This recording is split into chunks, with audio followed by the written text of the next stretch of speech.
Problema mo ba yung laging mga nagpa-pop up sa iyong cellphone device?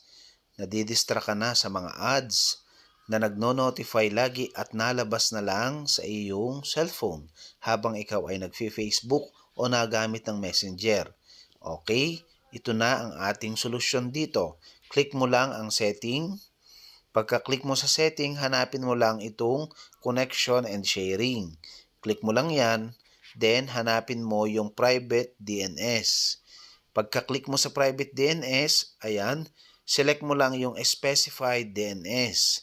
Then, kapag nag-select mo, itatype mo lang yung dns.adguard.com, then isesave mo lang siya. Ayan, click save. The rest, automatic, hindi na magpa-pop up at magno-notify ang mga ads na laging nasulpot sa iyong cellphone.